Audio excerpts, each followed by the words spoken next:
তিস্তার পানি বন্টন ও নদীর প্রকল্প বাস্তবায়নের দাবিতে কর্মসূচি দিয়েছে তিস্তা নদীর রক্ষা আন্দোলন।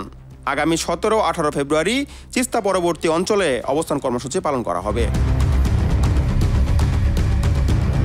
11 ফেব্রুয়ারি বিএনপির মিডিয়া সেলের সদস্য সাইরুল কবির খান জানান, এই অবস্থান কর্মসূচি উদ্বোধন করবেন বিএনপির মহাসচিব মির্জা ফখরুল ইসলাম আলমগীর।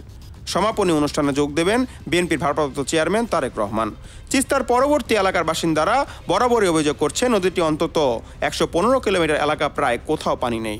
প্রতি বছর বর্ষায় নদীটি ক্ষতি হয় 1 লাখ কোটি টাকার ওপর। সম্প্রতি রংপুরে স্থানীয়ভাবে প্রতিবাদের কর্মসূচিতে বিষয়টি উল্লেখ করা হয়েছে।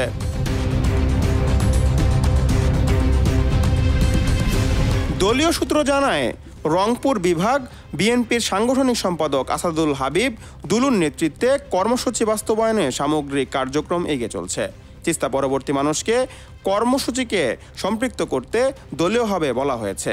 উল্লেখ্য, এর আগে 2014 সালের 22 এপ্রিল তিস্তা ইস্যুতে ঢাকা থেকে লং মার্চ করেছিল বিএনপি। নীলফামারীর ডালিয়া ব্যারেজ অভিমুখে লং মার্চ যাত্রা শুরু হয়।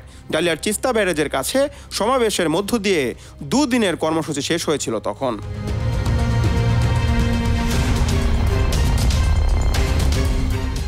Hasibul Hossain Arnab, news 21 news desk.